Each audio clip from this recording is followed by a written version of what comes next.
Gálatas capítulo 1. Gálatas capítulo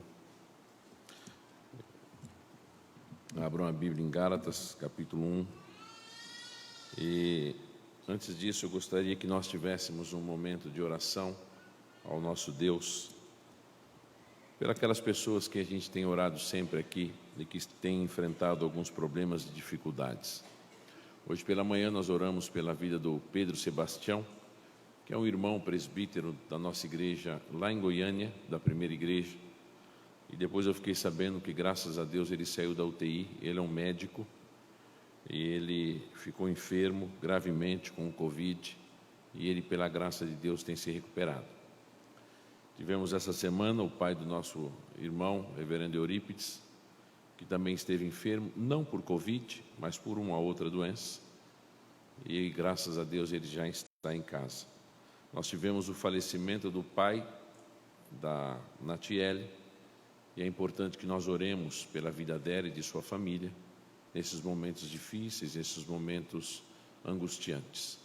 Orando também pela vida do seu Eduardo, que é o esposo da dona Ana, pai da Elaine, que é membro aqui da nossa igreja, e eles têm um outro problema, que é um problema de câncer, orando a Deus para que Deus fortaleça essa família nas dificuldades. Então, eu gostaria de orar nesse instante e pedir para que nós estivéssemos intercedendo diante de Deus pela vida destas pessoas, destes irmãos e por todos aqueles que têm enfrentado momentos difíceis nesta época.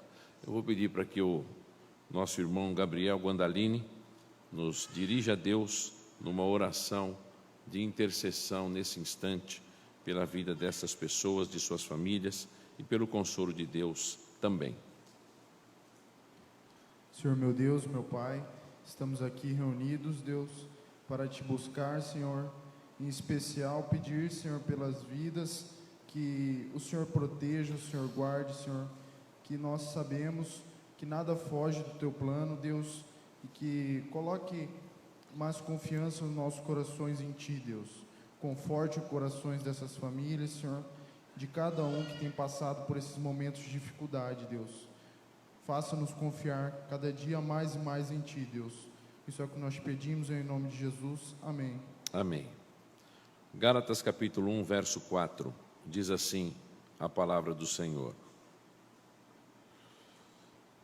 o qual a si mesmo se entregou pelos nossos pecados, para nos desarraigar deste mundo perverso, segundo a vontade de nosso Deus e Pai, a quem seja a glória pelos séculos dos séculos. Amém.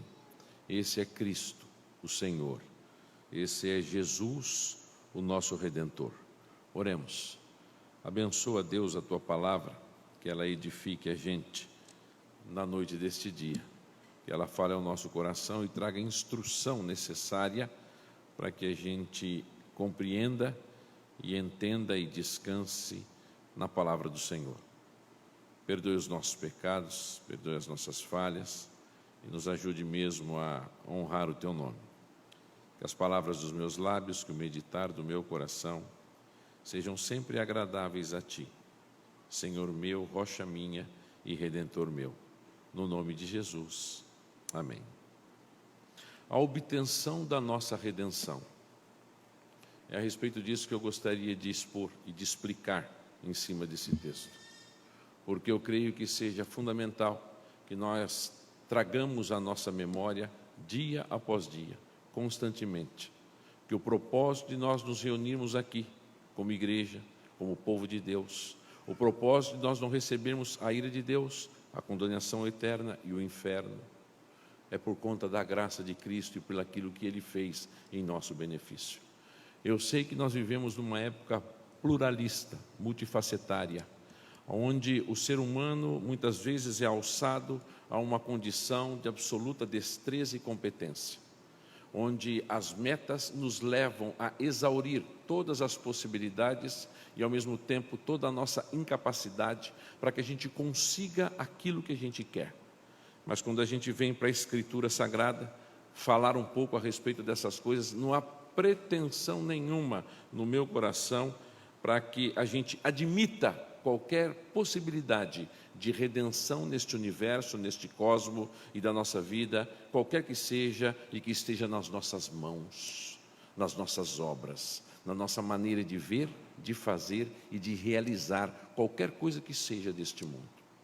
Portanto, é importante que a gente entenda isso, porque a palavra redenção em si, ela já pressupõe a necessidade real de alguém para nos ajudar, para nos tirar da situação na qual nós nos encontrávamos ou nos encontramos. Uma situação absolutamente difícil, de morte, de tragédia. A palavra redenção em si, ela traz a ideia de alguém que precisa de socorro, de alguém que precisa de ajuda, de alguém que precisa de alguém para tirá-lo da situação na qual ele se encontra. A palavra ali, a redenção, significa libertação por intermédio de um pagamento de resgate. Ou seja, não há dinheiro que faça isso em relação à mão de Deus e aonde é que nós estávamos na necessidade da nossa redenção. Por outro lado, os homens sempre vivem em busca de redenção para si mesmo. É uma necessidade sine qua non. Todo homem, ele se auto-justifica, ele sempre dá uma desculpa para a sua falha, ele sempre tenta justificar o seu erro, ele sempre tenta construir uma ponte de relacionamento onde ele, por intermédio da sua absoluta capacidade, é solução para o seu drama. Aldous Huxley, por exemplo, ele nasceu em Chicago, no começo do século XX. E ele disse uma coisa interessante. Ele impregnou o pensamento das pessoas da sua época, dizendo que a redenção e a independência do homem estavam no LSD. As drogas é que trariam libertação para o homem. A humanidade teria um pensamento livre e ações livres na medida em que ela se drogasse. E o Woodstock, na década de 60, foi uma das grandes buscas de redenção do homem, onde as drogas se tornaram o caminho para que, na autonomia dele, ele pudesse resolver os seus próprios dramas. E quando nós olhamos para uma droga que hoje já não é mais dentro de uma base filosófica, mas que gerou vícios nas famílias, somente quem tem filho viciado, parente viciado, com um problema de droga, que sabe que o que Aldous Huxley disse lá no começo do século XX era pura idiotice e bobagem. Porque a redenção não está no ser humano, nem no status dele, e em coisa alguma da qual ele faça e ele mova para tentar resolver o seu problema e a sua situação, por pior que seja. E é exatamente por isso que esse texto aqui é muito significativo, porque ele mostra que a redenção do homem está no Deus homem, e não nas habilidades próprias de um homem qualquer. É impressionante como a Escritura Sagrada, ela fala a respeito de Cristo e mostra Cristo. Ela não fala simplesmente o nome de Cristo, sem explicar as implicações da grandeza do Senhor. Como muitas vezes Cristo fosse um mantra. Existem implicações teológicas profundas quando se fala a respeito de Cristo, da obra de Cristo, da pessoa de Cristo. Principalmente quando se entende que quando se fala a respeito da pessoa de Cristo, você fala a respeito de uma única pessoa, que é 100% Deus e 100% homem. Não é 99, não é 99,999999. Não existe uma partícula, não existe absolutamente nada na natureza humana de Jesus que não seja 100% humana. E esta pessoa, ela é divino 100% e humano 100%. Ela é uma pessoa limitada e ela é uma pessoa soberana, de glória e de poder. Ela é uma pessoa cujo seu corpo não pode estar em dois lugares ao mesmo tempo. Óbvio que não, porque um corpo não ocupa dois lugares ao mesmo tempo. Mas essa pessoa, porque é Deus, ela está aqui, está no céu, está no Japão e em todos os lugares ao mesmo tempo. Esse é o Deus homem, Jesus, cuja Escritura explica e fala das grandezas da obra e do seu poder. E aqui, especificamente nesta carta de Paulo aos Gálatas, ele escreve exatamente para ensinar e tirar qualquer tipo de dúvida que pudesse surgir no coração dos irmãos daquela igreja, com relação à pessoa e à obra justificadora, declaratória de Jesus, o Cristo, o Senhor. Ele mostra aqui que esse Jesus não é alguém cuja a religiosidade se mistura com o judaísmo, como muitas vezes existia na igreja da Galáxia. Ainda que os galácticos ou os gálatas não eram, de forma alguma, uma comunidade com base judaica. O capítulo 4, a partir do verso 8, mostra claramente que os irmãos da Galácia, eles eram voltados a um tipo de idolatria e de paganismo da época. E que de repente Paulo chegou ali, evangelizou, pregou a Escritura, falou da grandeza do poder de Deus, e pessoas começaram a ser convertidas ao Evangelho. Imediatamente chegaram ali, quem? Os judaizantes, que começaram a disseminar no meio da igreja dos Gálatas um tipo de cristianismo que necessitava de algo mais. Eles diziam: vocês são salvos por intermédio de Cristo, mas só Cristo não salva. Vocês precisam se circuncidar, vocês precisam guardar a lei, vocês precisam buscar a justiça antiga de Moisés. E é exatamente aí que Paulo faz ilustrações extraordinárias, inclusive mostrando Abraão como o pai da fé, mostrando ao mesmo tempo que a fé em Abraão era anteriormente ao decálogo. Ainda que quando o decálogo é entregue, ele é entregue com bases absolutamente evidentes de graça e de fé, porque o propósito dele é redentivo. Mas ali o que era necessário para Paulo era escrever uma carta, para que aqueles irmãos pudessem ter em mente que eles estavam sendo enganados, que eles estavam sendo passados para trás. Existiam pessoas ali que estavam torcendo o Evangelho. É o que diz o capítulo 1, do verso 7 até o 9. Está escrito isso aí. Existiam pessoas que estavam mudando o Evangelho, torcendo, desfigurando o Evangelho, que tinha a sua base de salvação somente na pessoa de Cristo o Redentor, trazendo outros tipos de mensagens que aqui e ali enfeitassem aquilo que não precisa de enfeite.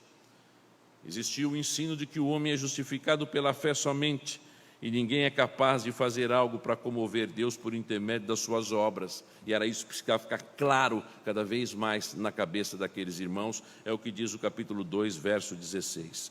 Cristo e sua obra de justiça é quem justifica o homem pela fé. Cristo e sua obra de justiça, o único que conseguiu aplacar a ira e o desgosto de Deus para com o ser humano. Esse é o ponto máximo dessa carta. É por isso que era uma carta que gira em torno dos atos justificatórios da pessoa do Redentor, do começo ao fim, mostrando que não se precisa absolutamente de nada, exceto confiança plena, completa na pessoa de Jesus, para que você seja livrado do inferno, para que a ira de Deus não te pegue. É óbvio que quando essas coisas ocorrem na vida das pessoas, há uma mudança profunda nas suas atitudes. Há um ato contínuo de santificação como um reflexo daquilo que Cristo fez em nós. Portanto, aquele que recebe Cristo pela fé, que é dada a ele por Cristo, como dom, automaticamente e sintomaticamente, o seu desejo é viver absolutamente sobre a dependência de Deus numa vida de santificação. Morto está quem pensa que dá para andar com um pé lá e um pé aqui. É impossível. Aqueles que foram redimidos em Cristo, o pecado lhes incomoda, porque eles sabem da grandeza da justiça do seu Redentor e o quanto ela significa para a sua própria vida. Jesus Cristo é o grande autor e Ele é o executor de toda a nossa fé. Ele é o único que merece toda a nossa adoração e louvor e glória e honra. As Escrituras em 1 Coríntios capítulo 1, verso 30, diz que Ele se tornou da parte do nosso Deus sabedoria, justiça, santificação e redenção. No capítulo 20, verso 28 de Atos, as Escrituras dizem que a igreja de Deus foi comprada pelos atos de justiça de Cristo. Somente Cristo. Isto são poucos textos que eu pego simplesmente para argumentar, para que você entenda que neste caminho não entra Nossa Senhora, neste caminho não entra Senhora Aparecida, neste caminho não entra Orixá, Bababorixá, nesse caminho não entra boas obras.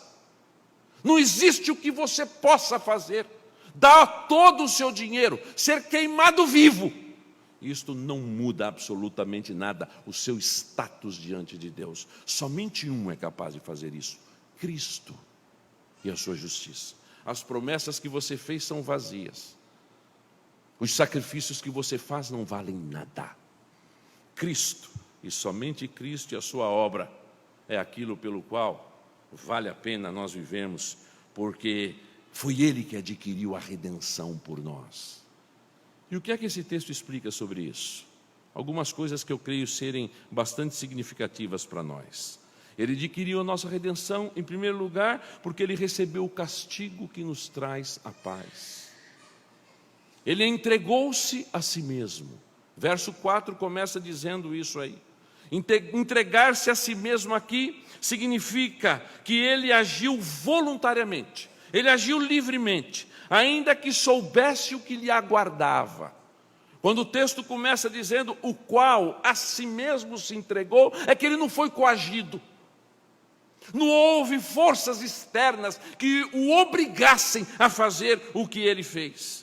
Ele entregou-se a si mesmo, significa aqui que não houve de fora absolutamente nenhum tipo de coação, de obrigatoriedade, de relação com alguém, com quem quer que fosse, que o obrigasse a fazer o que Ele fez. Não houve isso.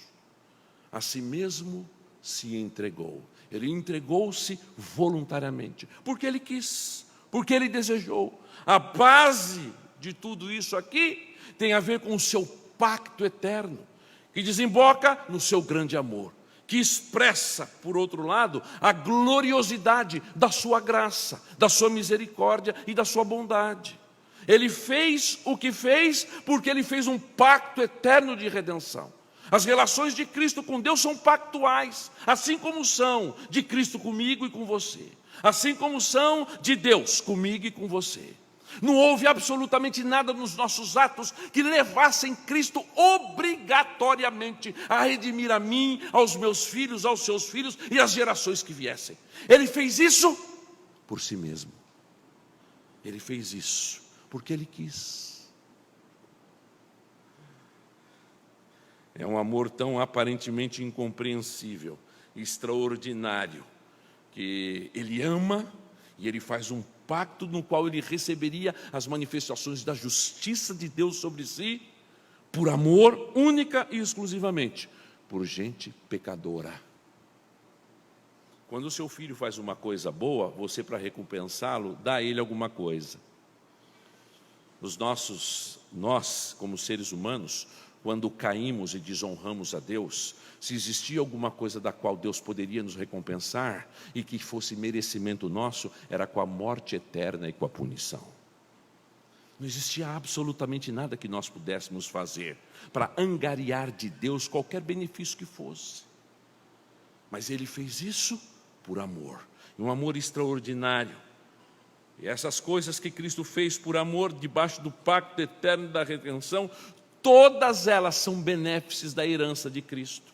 E nesse sentido, Ele nos adotou, Ele nos santificou, Ele mudou o nosso status diante de Deus.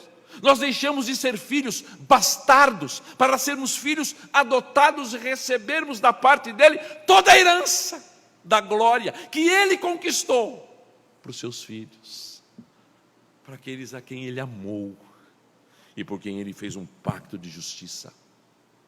Porque é muito simples e fácil nós dizermos que Cristo morreu por amor a nós, é verdade, mas Cristo morreu por justiça exigida da parte de Deus. Esse é um outro lado que muitas vezes se esquece de falar. Deus exigiu a morte, Deus exigiu que o sangue fosse derramado. A gente vai ver isso daqui a pouco. Ele entregou-se a si mesmo em nosso lugar, ou seja, pelo nosso lugar, no lugar de nós. Na verdade, a palavra ali é melhor traduzida nesse sentido. Ele morreu no lugar de pecadores. Qual que é a diferença? A diferença é que aquela morte era para ter sido para você. A diferença é que Ele tirou você na hora da morte. Imagine você tendo cometido algumas coisas ruins contra um grande exército inimigo que invadiu o seu país e te levou ao paredão pronto para que você fosse morto, para que a justiça fosse feita. E na hora de você ser morto, receber o tiro, alguém entra lá e diz assim: por favor, tire a Cíntia Medeiros daí, porque eu tomo o lugar dela. Quem era para estar lá? Cíntia Medeiros. Ele simplesmente tirou-a de lá e foi ao lugar. Deus não pode inocentar ninguém, Ele justifica. É um ato declaratório da parte de Deus, diante do tribunal dele, onde você recebe o cancelamento do seu pecado e a imposição da justiça dele sobre você. Ele fez isso porque quis, no seu lugar. A gente tem se esquecido dessas coisas, é verdade, e consequentemente isso às vezes atrapalha a nossa maneira de entender as coisas de maneira correta. Efésios capítulo 1, verso 4, as Escrituras dizem que Deus nos escolheu nele. Cristo é um instrumento através do qual Deus nos redime. Ele não poderia contar com você para instrumentalizar você para a redenção de si próprio, mas Ele instrumentaliza Cristo. Ele usa Cristo para que Cristo no seu lugar recebesse o que era próprio teu. Você ama Cristo como deveria? Você está entendendo o que eu estou dizendo a você? Não interessa quantas velas você acende, não interessa quantas novenas você faz, não interessa quantas promessas de subir e descer escadas você paga ou pagará na sua vida, elas não valem nada, nada. Você pode dar o seu próprio corpo para ser queimado vivo, e ainda assim não vale nada isso para te redimir, para cancelar o seu escrito de dívida. Cristo é aquele por intermédio de quem nós somos tornados filhos adotivos de Deus. Efésios capítulo 1, verso 5 diz assim: porque Ele nos predestinou para a adoção de filhos. Olha, se os nossos filhos são importantes para nós, não é verdade? Os nossos filhos não são importantes para nós? São ou não são? Seus filhos não são importantes para você, Torinho? São ou não são? Meus filhos são importantes para mim. Imagine a importância dos filhos de Deus para Deus, a ponto dele mandar o único filho dele para tomar o lugar daqueles a quem ele adotaria, tornando os adotivos absolutamente no mesmo patamar daquele que é o seu filho natural, no que diz respeito ao gozo da glória e do resplandecer na nossa vida, compartilhando a herança do céu, da glória que nos aguarda. Ele fez isso com você. Você é capaz de adotar um filho e fazer o que você faz para os seus filhos? É um cuidado que a gente tem que ter, não é? Cristo fez diferente. Através da sua obra, Deus nos adotou por intermédio de Cristo. E tudo que Cristo conquistou agora é dos seus irmãos, cujo Pai, Deus, é o seu grande filho. Nós somos os filhos de Deus. Por meio de Cristo nós temos a redenção dos nossos pecados, capítulo 1, verso 7 de Efésios, e por meio de Cristo nós temos o perdão dos nossos pecados. Sabe o que é perdão? Perdão é você não atribuir culpa a quem tem culpa de direito por alguma coisa que cometeu. Imagine você diante de Deus, o que é que justifica e que traz a você a inculpabilidade ou a imputação da pena? Absolutamente nada, exceto Cristo. O perdão significa Ele não atribuir a você o que você tem por direito. E sabe por quê? Que Deus não lhe atribui a ira, a justiça dEle, pura e simplesmente por conta daquilo que Cristo fez, aplacando a sua ira santa no nosso lugar. Portanto, o pacto entre o Pai e o Filho, paz para a nossa redenção, vem através de algumas coisas básicas que precisam ficar na nossa mente: justiça, amor, graça, perdão, reconciliação, adoção e coisas afins. Todas essas coisas estão juntas naquilo que Cristo fez. Quando Ele faz a obra de redenção por nós, quando a si mesmo Ele se deu no nosso lugar, Ele está mostrando: nada do que você faça te leva a merecer qualquer coisa que seja, porém, eu te dou justiça, porém, eu te dou amor, eu te dou graça, eu te dou perdão, eu te reconcilio, eu mudo o seu status para um filho adotado, cuja herança da glória eu compartilho com você. É isso que a Escritura diz em Gálatas capítulo 3, verso 10, em Romanos capítulo 3, verso 25. Cristo ofereceu justiça perfeita, expiação perfeita, obediência perfeita, para que nós, gente torta e pecadora, pudéssemos receber a redenção como filhos da parte de Deus. Não há dinheiro que compre isso. Não há. O que há é muita injustiça da nossa parte, é muita desonra. É por isso que isto aqui é muito sério. E é por isso que é necessário que se demonstre no decorrer da vida que realmente recebeu isso sobre si.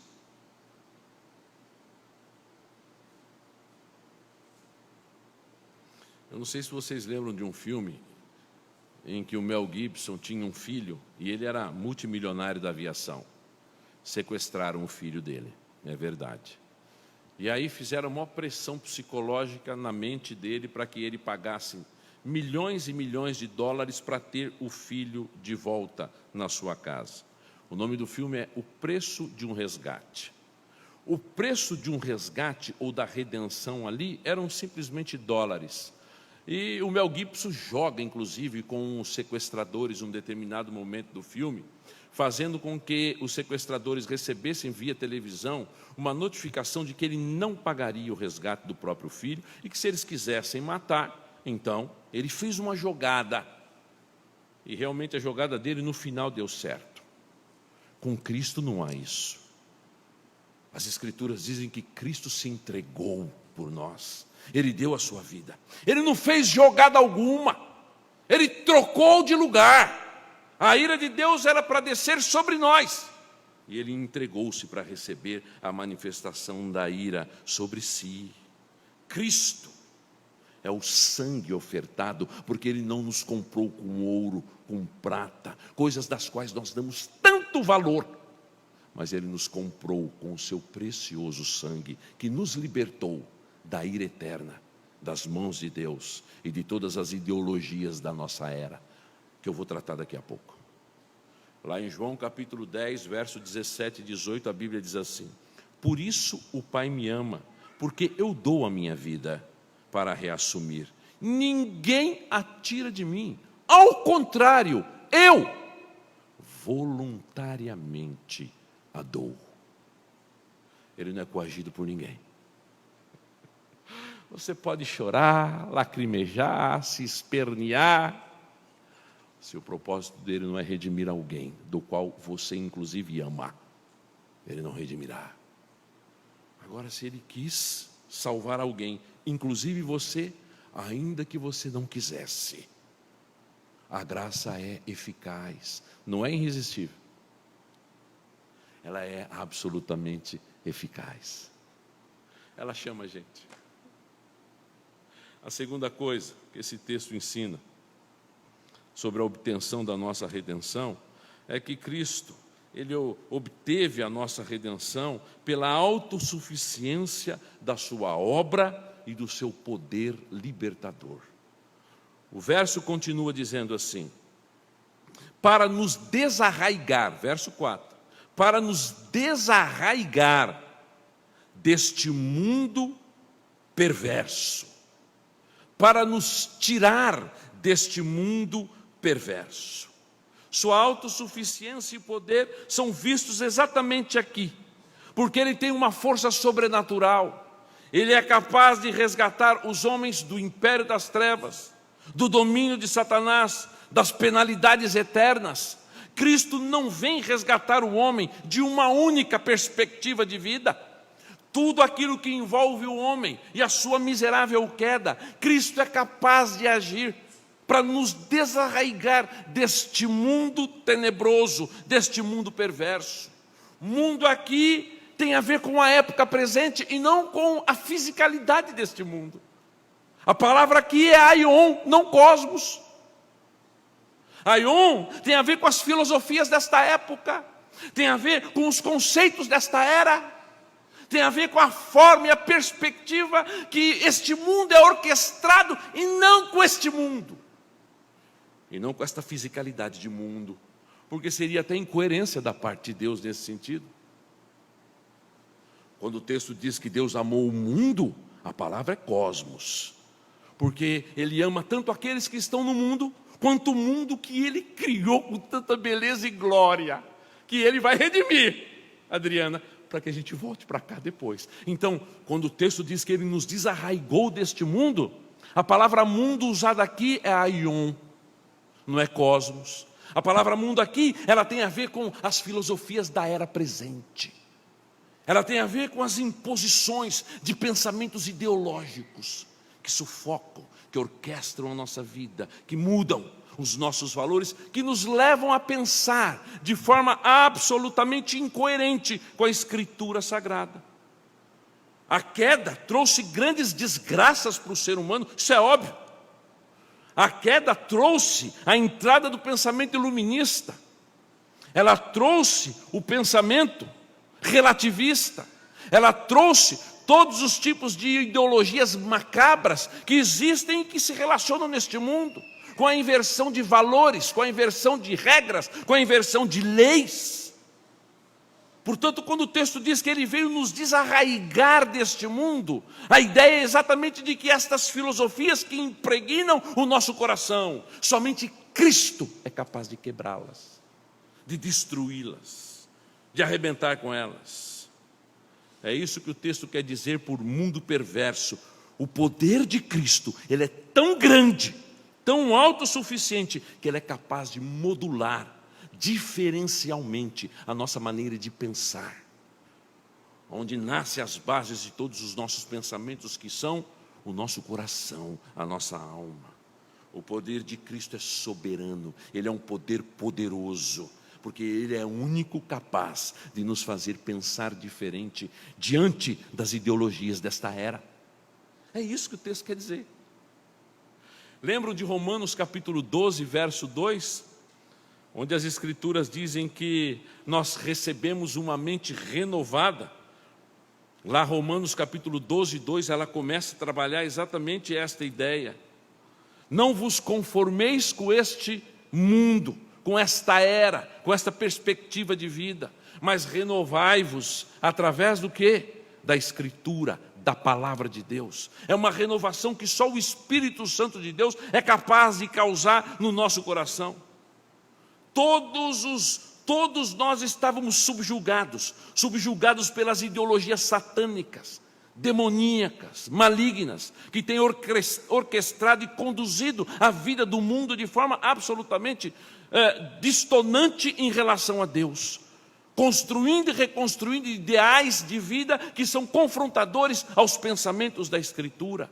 Logo nós vemos isto depois da queda, quando na época as filhas de Deus começaram a casar com os filhos dos homens.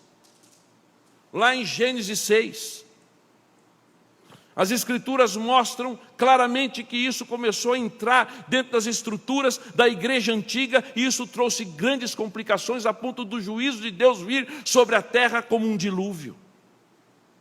Ao longo dos anos nós temos visto Satanás e com as suas obras, de certa maneira, tentar destruir e atrapalhar os nossos conceitos de feminilidade, de masculinidade, de certo e de errado, de proteção à vida. Principalmente como que aconteceu agora essa semana, onde o pecado do estupro estava sendo justificador do assassinato, que é a quebra do 6º mandamento. São ideais que entram sorrateiramente na nossa perspectiva de mundo, na nossa era, onde homem já não é mais homem, onde mulher já não é mais mulher, onde menino arruma menino para beijar na boca e esfregar a barba na cara. Coisa nojenta, pecaminosa e desonrosa a Deus. Onde as pessoas torcem o direito da viúva, torcem o direito do órfão, onde os atos de corrupção perpetrados por um Supremo Tribunal Federal, que tem manietado a vida humana, pelo menos aqui, e juízes que decretam a favor da pena de morte, sem que haja julgamentos. São eras presentes na nossa época que nos escravizam e trazem um certo grau de nuvem, porque nós nem sempre conseguimos enxergar direito isso. A gente vai, mas eu penso que o que as Escrituras pensam, o que a palavra de Deus pensa, o que a Bíblia diz. Essa é a grande questão. E somente quando Cristo vem, e Ele muda isto, e Ele muda a nossa forma de pensar sexualmente, onde o indivíduo vivia uma vida imoral, de impurezas, de sexualidade, e quando ele é convertido pelo Cristo do Evangelho, pelo poder glorioso dele, esses pensamentos e esta forma de viver assim, são ao mesmo tempo desarraigadas, são tiradas dele. Ontem casou nesta igreja o Alberto, diácono desta igreja. Mas você sabe quantos meses faz que o Alberto é casado? Sabe? O Alberto casou no civil há 4 meses. E ele nunca, casado, teve intimidade com a esposa dele. Ainda que eu disse para ele, civilmente, meu filho, segundo as leis. Mas ele disse, tem na minha família gente que não é crente e pode não entender isto. Então, eu vou esperar e eu vou fazer uma cerimônia de louvor a Deus. E depois eu recebo a minha esposa. Enquanto outros traem mulheres, traem maridos, com adultérios virtuais, com prostituições via canais de televisão, de WhatsApp, de filmes de pornografia, nós vemos uma era suja, que subjuga os homens por ideais satânicos, sendo vencida por aqueles que são de Cristo, sendo destruídas por aqueles que são cristãos e que amam mais o pensar conforme Deus pensa do que pensar conforme os nossos ideais de vida. Todos nós, subjugados pelo diabo e os seus anjos, somos feitos escravos de Satanás, filhos do diabo. João 8,44, vós sois filhos do diabo. O diabo é o pai da mentira. Essa é uma outra coisa que entra sorrateiramente na nossa vida e nós nem percebemos. A mentira. Crente mentiroso, filho mentiroso, filha mentiroso, homem mentiroso, mulher mentirosa. Filhos do diabo. E quando vivem desta prática, pensando que por vir ao culto estão quitados, porque fizeram o seu sacrifício, mostram na verdade que o sacrifício grandioso de Cristo ainda não os alcançou, porque vivem na mentira. É a Bíblia que está falando. João 8,44. O poder de Cristo é extraordinário. Lá em Colossenses capítulo 1, verso 13 e 14, as Escrituras dizem que Ele nos libertou do império das trevas e nos transportou para o reino do Filho do seu amor, no qual há remissão, redenção dos pecados. Cristo nos libertou dos conceitos equivocados, arraigados de uma época pecaminosa, repleta das mais diversas ideologias e paganismo. Perverso aqui significa inclusive uma ideia de doenças, de calamidades, de coisas essas que traduzem o sentido desta própria realidade na qual nós vivemos. Algum tempo atrás, no livro escrito O Rio, o pai de família, juntamente com seus filhos, foram fazer uma oração, agradecendo a Deus pelo alimento. Aí a oração deles começou dessa forma: de uma família de fazendeiros. Eles sentaram-se à mesa para comer e eles fizeram a oração dizendo assim: graças te damos, terra. Graça te damos, sol. Graça te damos, terra e sol, por todos os bens que você tem feito por nós. Essas são as ideologias desta época, onde Cristo, onde Deus, onde a Escritura, onde a verdade tem sido colocado de lado na nossa vida. Onde a bebida alcoólica é cada dia mais galopante no meio evangélico, onde pais de família se prostram a bebidas de forma desenfreada, aonde ficam com os olhos vermelhos, conforme um texto que eu escrevi essa semana de Provérbios. Pais de família têm se esquecido do seu papel de pai dentro da sua casa, Mães têm se esquecido do seu papel de mulher dentro do seu lar como auxiliadora. E a época e o mundo em que vivemos tem, de certa forma, avassalado e destruído os ideais coerentes da Escritura, porque vivemos um aion, uma era subjugada pelo pecado e pelas ideologias do mundo. Porém, a Escritura Sagrada mostra que Cristo veio para nos desarraigar disto. Somente Ele é capaz de fazer uma obra profunda e transformadora no nosso coração, mudando a nossa forma de pensar as coisas, de imaginar as coisas, para que nós agradeçamos e louvemos de fato a Ele e o honremos de todo o coração, porque somente Ele é digno disto. Ele é poderoso para nos tirar disto. Sabe aquele pecado que te incomoda, se te incomoda ainda, sabe? Porque é bom que te incomode. Se não te incomoda mais, cuidado, porque talvez nunca você tenha sido incomodado por ele. Agora, se ele te incomoda, você pode até não vencê-lo, uma hora ou outra, mas ele te incomoda. E isso significa que você vai lutar contra ele, com unhas e dentes, mas sempre confiado na sombra da cruz. Se for na sua confiança, você nunca ganha. Então, quando você der uma escapadela, que você foi vitorioso, ajoelhe e diz: obrigado, Senhor, porque não foi o Deus Sol, nem o Deus Terra, mas foi Deus, o Cristo, capaz de mudar a minha forma de ser e de pensar, que gerou toda essa transformação absoluta no meu coração. Uma vida diferente, onde todas essas coisas deveriam santificar a gente, deveriam nos fazer pensar como eu sou mau, como eu tenho errado, como eu tenho falhado, como as coisas não têm ido bem na minha vida, e nunca se conformarem com o estado de miséria, achando que alcançaram um patamar em que as coisas estão bem. Nunca estão. É sempre bom quando a gente olha para a gente mesmo e vê Cristo em nós, porque Ele é o grande padrão e não nós. E a gente sempre tem que melhorar, não porque isto vai nos fazer alcançar o nirvana e a libertação, porque isto mostra que Cristo nos alcançou, nos redimiu.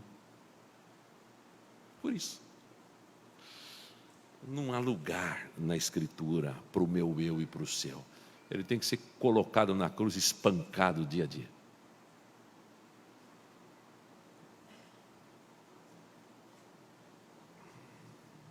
Vivemos um mundo hoje a favor do aborto, a favor da droga, a favor da prostituição, a favor da poliafetividade e contra a Escritura.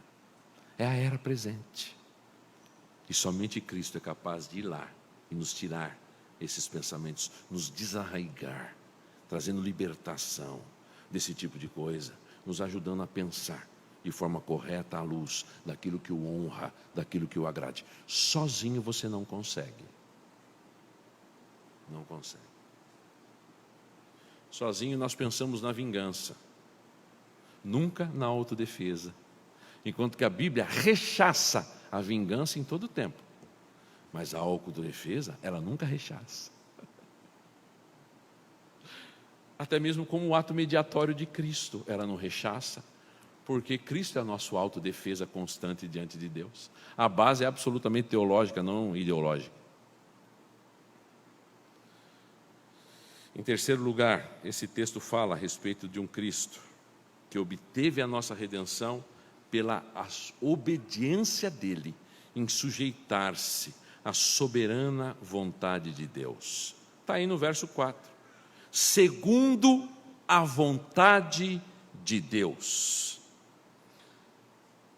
Segundo a vontade de Deus, a quem seja a glória pelos séculos dos séculos, pelos séculos.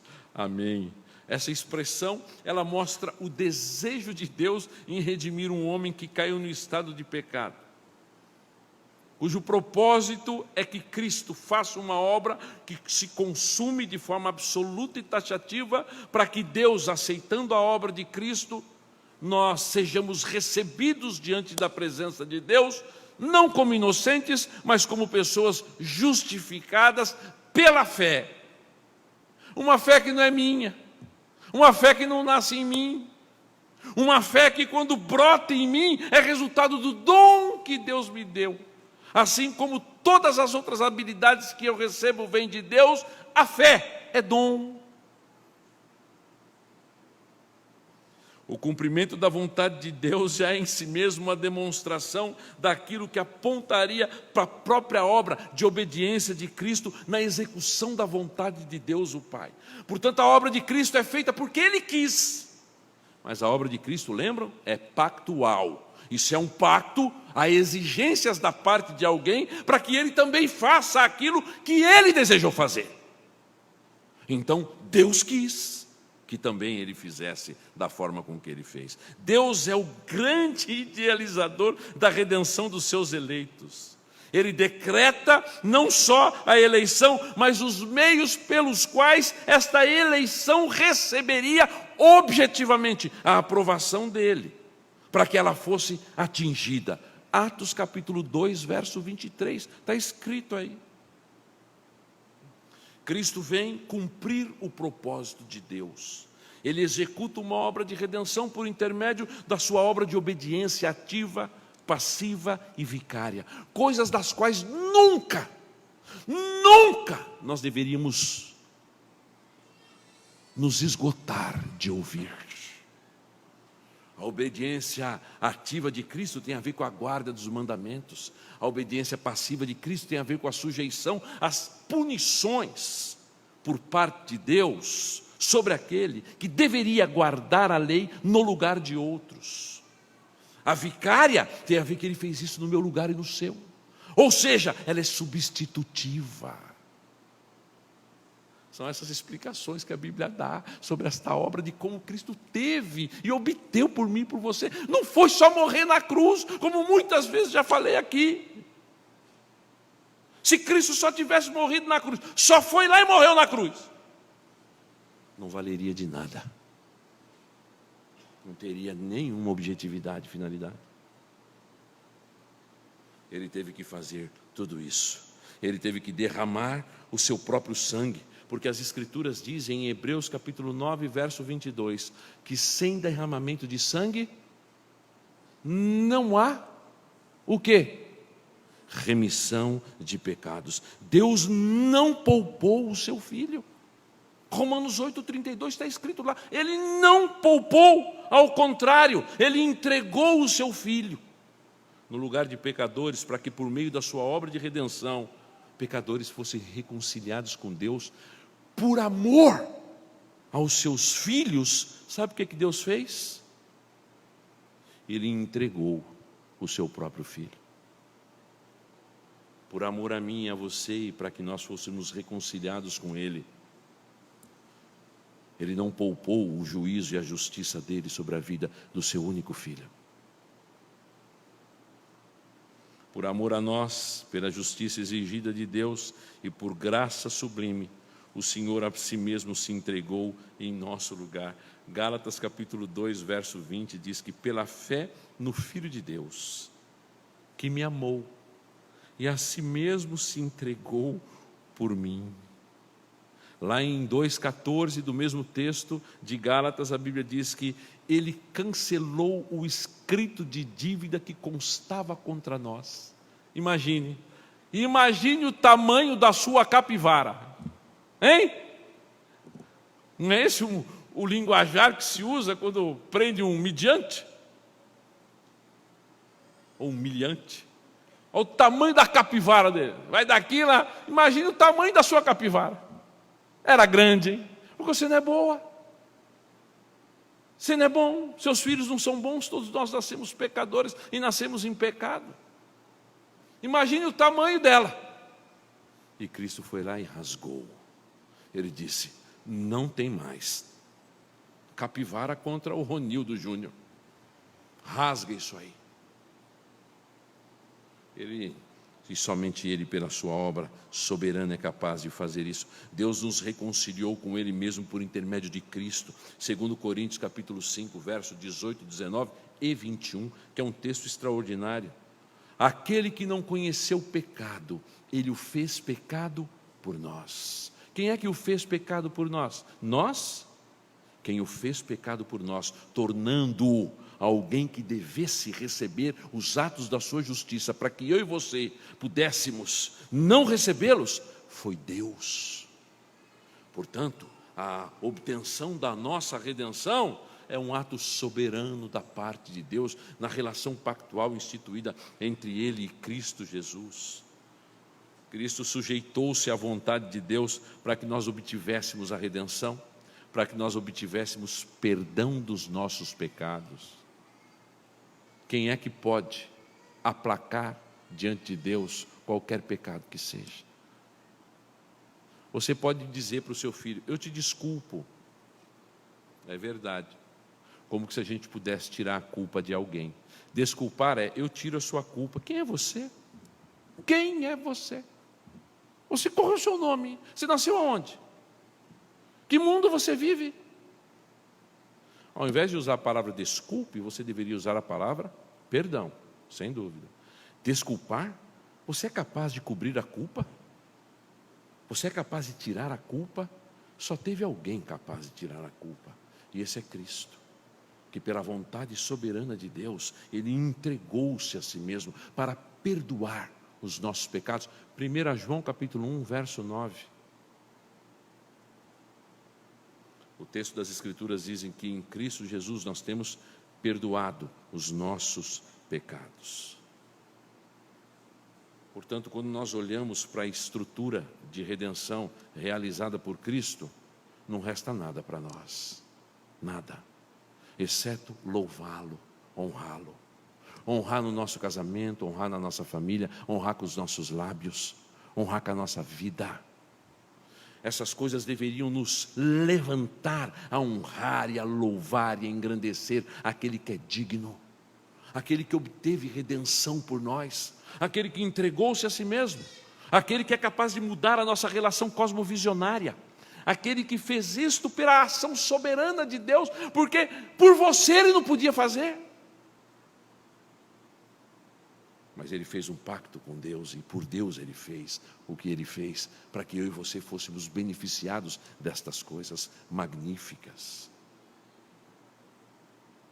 Portanto, nós deveríamos ser melhores cristãos, nós deveríamos ser melhores adoradores. Essas coisas deveriam ter implicação no nosso casamento, elas deveriam ter implicação no nosso trabalho do dia a dia. Ela deveria ter implicação na nossa forma de tratar uns aos outros, com graça, com amor, com perdão, com justiça. E se a gente não entende esses princípios norteadores do que Cristo realizou em nosso benefício, nós nunca conseguiremos fazer isso por outros. Nós seremos críticos, mentirosos, encrenqueiros, arruaceiros, gostamos de falar o que vem na nossa cabeça, de ofender da forma com que a gente acha que está certo. Porque, afinal, eu posso fazer isto. Infelizmente, ainda nós estamos arraigados a este mundo. E as esferas de atuação de pensamentos nele atrapalham a nossa forma de enxergar as coisas corretamente. Nós nos digladiamos por pouca coisa, até por jogo de futebol, né? Eu pensei que hoje o Neymar fosse redimir o PSG. Aí depois eu fiquei assim, bom, só de chegar na final tá bom. Aí eu aquietei meu coração. Porque sempre é assim, a gente estabelece um soberano, por intermédio de quem a gente alcança os nossos grandes favores. Mas este, na Escritura, é Cristo. Tem a ver com a humilhação, tem a ver com a cruz, tem a ver com carregar um pedaço de madeira, tem a ver com o ser enterrado, sepultado e humilhado, cuspido e ofendido. E não com os valores que às vezes nós entendemos de joia, de ouro, de dinheiro, de prata e de bens que são perecíveis nesta vida. O que obteve a nossa redenção foi a entrega gloriosa do Deus homem, para que eu e você, somente homem, pudéssemos chegar no mesmo status da sua natureza humana, quando nós recebermos um corpo como o dele. quando nós viermos morar no novo céu e na nova terra, cuja morte já não existirá mais por causa dele, onde o sentimento de culpa não existirá mais por causa dele, onde não haverá necessidade mais de recebermos perdão por causa dele, onde graça será sempre alguma coisa presente neste mundo, a ponto das Escrituras dizerem que Cristo, até na glória, ainda permanece com as marcas, para que a gente nunca esqueça que até na glória nós estamos lá por graça dele. Se tudo é dele, coloque o seu coração sempre a dispor, a servi-lo e a honrá-lo, porque esse é o maior projeto pelo qual nós devemos viver. Se arrependa, peça perdão se você não tem vivido assim, se você não tem compreendido direito a mensagem do Evangelho, e que Deus tenha te dado graça de entendê-la melhor. Peça perdão, se arrependa, para que, se arrependendo, a gente consiga perceber na glória de Deus e na sua graça o grande motivador para que continuemos sempre fiéis, andando nos caminhos de Cristo e honrando o teu santo nome. Vamos orar? Nosso Deus, nós queremos pedir ao Senhor que nos abençoe e que nos fortaleça. Que o Senhor nos renove e nos anime a fé em Cristo a cada dia. Obrigado por Jesus Cristo. Obrigado pela cruz. Obrigado por todas as coisas que Ele realizou e tem realizado. Porque a Tua palavra diz que Ele dizendo que o Pai trabalha até agora e Ele trabalha também. Trabalha na preservação deste mundo, trabalha na preservação nossa, trabalha na aplicação do Espírito da obra de redenção ao coração do Teu povo, trabalha na nossa santificação, trabalha no arrependimento que é graça. Ó Deus, nos perdoe em nome de Jesus, pelas vezes que não temos andado como o Senhor quer que andemos. Limpa-nos do pecado. Santifica o nosso casamento, santifica o namoro, santifica a vida do jovem, da jovem, santifica os nossos filhos desde a tenra-idade, santifica as nossas palavras, Senhor, santifica a nossa vida, santifica-nos em amor, para que Te amemos mais do que temos amado este mundo, Senhor. Ó Senhor, nos ajude e nos socorra. Traga o Teu povo para Te adorar e para Te bendizer, e que o Teu povo, que se chama pelo Teu nome, se humilhe, ore e busque a Tua presença. Muito obrigado por Jesus, no nome de quem nós confessamos o quanto temos sido falhos e precisamos de Ti. Louvado seja o Teu nome, em nome de Jesus.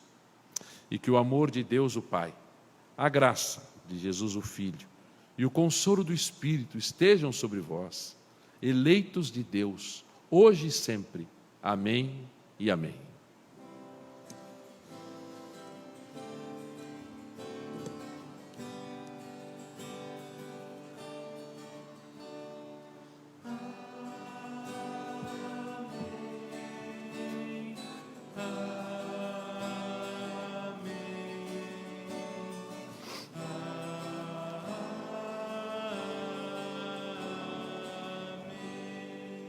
Amém. Irmãos, rapidamente, alguns avisos. Nós temos aqui hoje um casal que nos visita, né? É o Giovanni e a Juliana. Estão lá atrás. Deus abençoe, é um prazer ter vocês aqui. Volte outras vezes. E temos aqui também alguns irmãos ali da Assembleia que vieram esses dias aqui na nossa igreja, né, irmão? Batista, né? Os irmãos chegaram aqui 7h30, né? Eu estava falando amém. Aí eles disseram que voltariam, e voltaram mesmo. Aí na hora que ele chegou ali, que ele me viu na porta, ele disse assim: não falei, pastor, que hoje eu vinha no horário? Eu falei: opa, você está ligeiro, hein? Graças a Deus. Sejam bem-vindos também, viu, irmãos? E a todos os irmãos que estão aqui, ok? Durante a semana nós temos as nossas lives de oração e reflexão bíblica. E também nós pedimos a vocês que continuem orando pelos que se encontram enfermos, doentes, e intercedendo por aqueles que também já se recuperaram. Graças a Deus, aqui na nossa igreja nós temos vários irmãos que foram infectados pelo Covid, cuja graça de Deus foi tão grande que alguns deles não precisaram ser internados, e realmente Deus tem sido muito bom conosco nesse sentido. Mas sigamos em oração, ok? Intercedendo pelo nosso país, pelos nossos governantes, intercedendo por tudo. Hoje cedo eu falei que a gente está tão mais ou menos perdido nesses negócios, né, de que está acontecendo aí de Covid-19, que o presidente desde cedo falou que tinha um tal de cloroquina aí que ajudava, né? Aí a OMS disse que era tudo mentira, porque a China disse que não ajudava nada. Agora a China está dizendo que ajuda, e que é comprovado pela China que é bom. Então a gente fica meio assim, né? O que é certo, o que não é, né? Então eu fiquei meio assim, que eu falei, agora o rapaz da OMS, que é o presidente da OMS, ele ficou assim, boquiaberto, estupefacto, né? Porque agora ele recebeu ordem da China, que é a grande comandante da OMS, que disse que o negócio agora funciona. Então é difícil. Nós temos que orar, e orar muito, porque não é fácil. Um vai para um lado, outro vai para o outro, não é? E aí a população fica muitas vezes perdida em meio a tudo isso aí, ok? Então a gente tem seguido aqui as recomendações do governo, inclusive. Procure estar com máscara. Eu sei que às vezes cantar com máscara não é fácil, é ruim, né? Eu entendo isso aí, mas são limitações, e que Deus queira que em breve a gente tenha a vacina. E aí eu creio que isso vai desassombrar o coração do povo, e a gente vai começar a viver uma vida mais tranquila e, ao mesmo tempo, mais, aliviada, né? Então, até isso nós precisamos de orar a Deus. Deus dê sabedoria aos cientistas, aos médicos, aqueles que estão envolvidos em toda essa parte aí de descoberta da vacina, ok? Então, irmãos, Deus abençoe, tenham todos uma boa semana. Não fique aglomerado, tá? Eu não gosto que você vá embora cedo, mas aglomerar não está podendo também. A gente acaba o culto, quer ficar aglomeradinho, né? Quer ficar igual molécula, né? Tudo juntinho ali, aproximado, mas às vezes não dá, né? Então, Deus abençoe a todos.